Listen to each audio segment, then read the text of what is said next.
Good morning. It's Ginny and Tim Hello. at DS Tech in Escanaba, Michigan, and we're going to talk about HIPAA. There's, Yes. it's changing. It's coming, and this is what you need to know. Okay, so Yeah. to be prepared for the changes that are coming up in your health professional, whatever you do in the health industry, Yep. because HIPAA. What does HIPAA stand for anyway?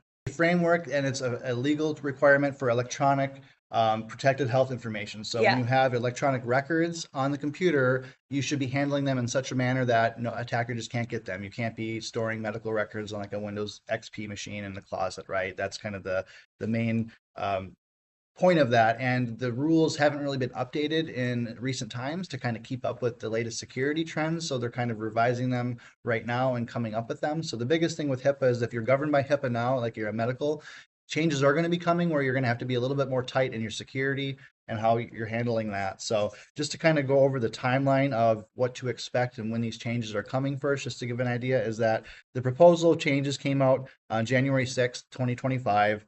So the Department of Health and Human Services and Office for Civil Rights were publishing proposed changes to the Federal Registrar, and it's currently in what they call the public comment period. So right now we're in the phase where the public is commenting on it.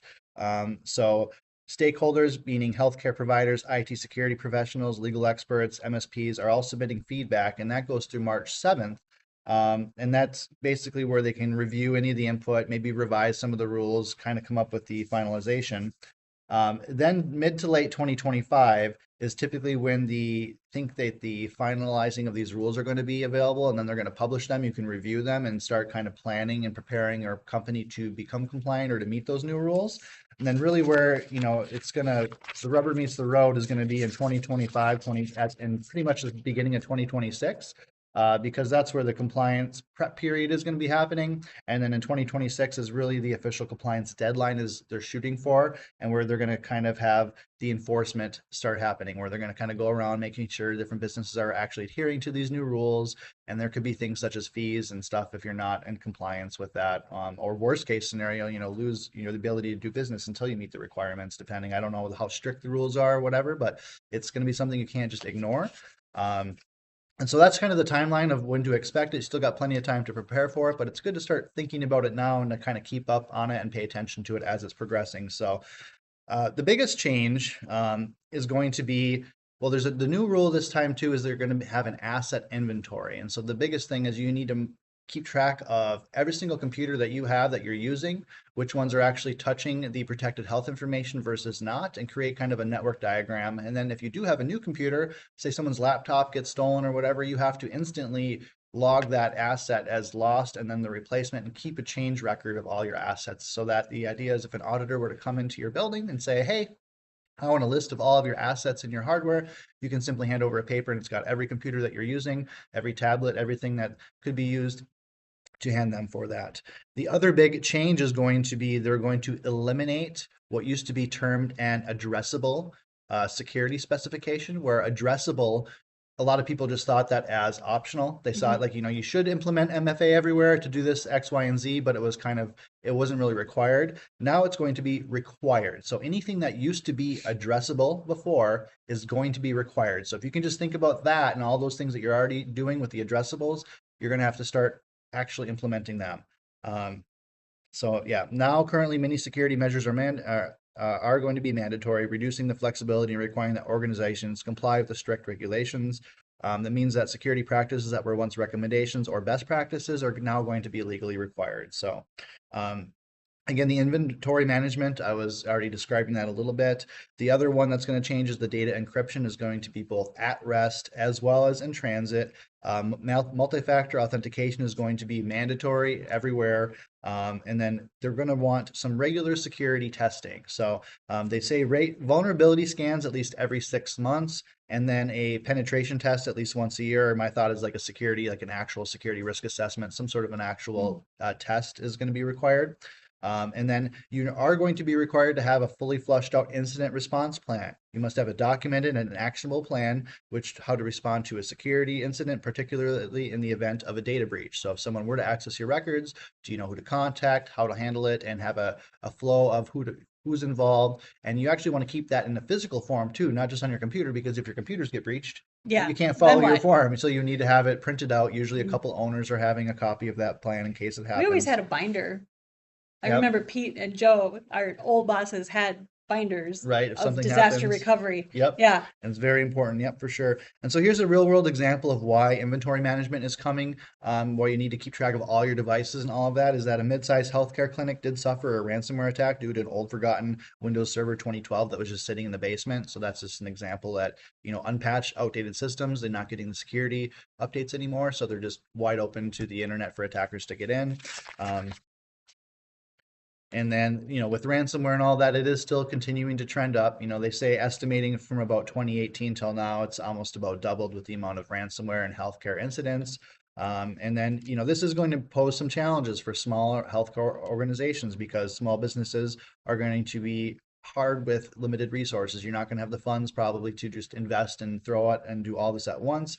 And so my advice with that is just to start small. Start with your inventory is the biggest thing. Get the inventory down and start with that. From the inventory there, maybe start looking at some of the security tools or like where can we implement MFA everywhere? I know we have MFA on, say, our office accounts right now, but we don't have MFA on this account, right? And then start thinking about to implement MFA everywhere and kind of take each one of these one at a time into more actionable items instead of just we need to meet this giant compliance and get overwhelmed with it. If you do want to have like a security risk assessment or help with your network mapping, obviously, if you're a client of ours, we can assist you with that or reach out to DS Tech. We Yeah. can start a relationship and we can help you with all this network mapping, asset inventory. We do a lot of this with all of our clients already. Yeah. As you're So going through these, I'm going, we already we do talked about that. this We do that. on, yeah, every episode almost. We talk about some Yep. of this stuff that we do for you already. So, So I'm not going to go into too much detail. I'll have some of the different requirements in a little bit too, but because they're still kind of discussing them, there's no official like here are the new rules verbatim that you can read through right now at this point. I just wanted to get this out there, make you aware these changes are coming, so you can kind of pay attention and keep up on it. Regulators. The final takeaway basically is that regulators are trying to play catch up with modern cybersecurity yeah. threats, where the changes should not be surprising to any organization that Nope. has been following best practices already. Businesses should already be modernizing their security to meet the risks, and if you have not yet adopted strong security measures, you're basically being forced to comply now. Is what's happening. So, rather than seeing these compliances as burdensome, really you should view the changes as necessary steps to help protect your healthcare data, and that you are going to do a better job for your clients Yeah. as a result. So, here's another kind of an itemized list of some of the different changes. Again, these aren't final because they're still discussing them, but kind of an idea. The biggest one is the technology asset inventory. So that's again the new requirement. So before there was no explicit requirement to maintain an updated asset inventory. Organizations were expected to document hardware, but not maintain real-time tracking. So you may have had like once a year, you just went through and made a list of your computers, right? But Yeah. now every time a computer swaps out, you're going to have to update that list and keep a real-time tracking of it, or be able to pull a report at a minute of that. That's going to be the biggest ones. Yeah. Create and maintain an up-to-date technology asset inventory, which includes all devices, software, and network components handling the electronic protected health information. The enhanced risk analysis requirements. So before, organizations were required to conduct periodic risk assessments, but had flexibility as to how you're going to be doing it, how the depth of the scope, what are you touching. Now they must be structured and comprehensive, explicitly reviewing the technology asset inventory, network mapping, and identifying vulnerabilities to the potential threats to the EPHI system. So if you have a certain system that's handling the electronics, they kind of need to really hit that system hard to make sure that still is up to date and holding those records well. Is that what our pen test does? Yeah, the penetration test is where you basically are picking one aspect of the business to try to see if you can break in, assuming you had either no credentials or limited, or if they were to get, say, a regular user's account, how far they can get, if they get an admin account, and you kind of take all this different stuff and then present it all and show where you can tighten that up. Before, with the incident response plans, HIPAA didn't really have a restoration timeline outlined. It was just like, here you have a plan in place, that's it. But now you must be able to restore critical systems and data within 72 hours of an outage. So they're going to expect you, and that's right now, again, that could be in flux. Maybe that number will change, but right now they're saying 72 hours, they want you back up and running, and develop a formal incident response plan, again, with tested procedures, things like that. So if you don't have an incident response plan, reach out. We can definitely help you with that. They say the mandatory internal security audits. So again, before the internal audits were encouraged but not explicitly required, it was one of those actionable items. But now covered entities and businesses must conduct documented internal audits at least annually to ensure the HIPAA security rule compliance. So that's the once a year penetration test or once a year audit. And then they're going to, on top of that, want that. I like to do continuous vulnerability management where you're doing it literally every week, every month, looking for vulnerabilities and patching. And if you're, a top tier, one of our clients, we're already doing that for you, but they want it again once every 6 months or so, but that could adjust. Maybe it's once every 3. It kind of all depends. But the idea is you don't want to just do once a year, scan everything and fix it all because it can be kind of a lot. You want to be continually updating things as you're going throughout the year. So that way you're hitting all the vulnerabilities as they're coming out. Yeah, makes sense. And then security controls, including encryption, MFA, network segmentation. So before, encryption and MFA were recommended, but they weren't mandatory. But now encryption, like anything with electronic protected health information, must be encrypted at rest and in transit. What does that mean at rest and transit? You said it twice and I was So rest is just like on your computer. So Like- your hard drive needs to have like BitLocker on it, or it needs to be encrypted. So if someone were to steal your computer, they wouldn't be can't able to just get take it. that data, plug into another system, and try to scrape it. It's all encrypted, so they'd have to have the key to unencrypt it to view it. And then for the in transit means your email is going to have a certain level of security to it. Okay, I So get when you're it. sending it via email or anywhere else, you can't just like be sending it with your personal Gmail account to someone's medical records or Yeah. whatever it is, because as long as it's encrypted in transit on the way to Got them, it. right? Okay, thank you. So anything that has the electronic protected health information must have MFA, which realistically you're probably, I would hope you're doing that now if you're a medical provider. Yeah. And then network segmentation. So that must prevent unauthorized access within the network. So the idea is that you don't want someone coming into your clinic with a laptop or connecting to your clinic's Wi-Fi and somehow being able to, check out other parts of the network, that's going to be segmented and set up in a certain way that they can't access that data. I'm sure it's already that way now, but it's going to be for sure, make sure that that is in place there. And then most likely, I'm guessing it doesn't explicitly say here, is within that network map that you have, you're going to want to then kind of designate which endpoints are actually handling the protected health information versus not, because you may have, these laptops that the nurses all use are handling the records, but these 2 desktops and the receptionist, they actually don't have the medical records. They just take phone calls and emails or however it is, right? Certain systems may have access, certain systems may not, and you want to have that all outlined in that network diagram. And then this talks about security measure testing and verification. So security measures must be reviewed annually. That's that annual audit. Vulnerability scans must be performed every 6 months. Again, I recommend a little bit, at least quarterly, but again, it's what makes sense for your business, or if you do continuous, like every month even. And then again, the biggest thing, eliminating the addressable security measures. Again, anything that used to be addressable before, just think that that is going to be required now. So if you're not sure exactly As it should specifics, be. yes. Cool. So here's just a couple numbers here. They're estimating that this is going to cost the entire industry as a whole up to potentially $9 billion within the first year, and then $6 billion each year afterwards. And then the time investment, the increased compliance demands will require more frequent security assessments and audits. So the biggest thing is, my advice is you can like buy policy documents and things like this outline, but like you can't just buy a policy document, throw it in a binder and call it like, yeah, we checked the box and we're good, right? You have to actually be making sure you're adhering to those policies and they're implemented in a manner that's actually you're doing it, and then you have evidence of what you're actually doing and implementing through it. Every quarter we do this, and here's the last time we did it, and you have that to present. So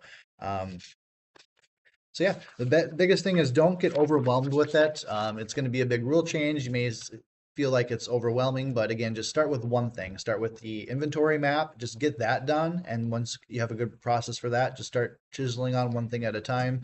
And just anything that's actionable now, go through, look what was actionable that you did implement and which ones that you didn't, and now start working on those ones you didn't and you can get a leg up on it before 2026 even. Take that first step. Mhm. Question though, I think it sounds like what's happening is the law is actually catching up to what insurance agencies already. Similar to, yeah, because I think what's happening is again, this is my personal take on it, is that all these insurance providers in the industry are just tired of making all these payouts. They're just tired of all the ransomware attacks that are Yeah. happening. It's just ramping up. It seems like it's not, as much as they're curbing them, it's still happening. And so if we can get everyone to have a good base layer of security, it will prevent like a ton of it. The biggest thing is like the phishing links, the security awareness training. Like if you're not training your every staff from the receptionist to the doctor should be on the same page in terms of what to look for in emails and to actually take it seriously, because it just takes one person to click a link and then Yep. they're in. So Yep. And it doesn't matter how smart you are. I mean, because it Yeah. happens to everybody. Yep. We've all clicked the links. So, Yes. they're tricky.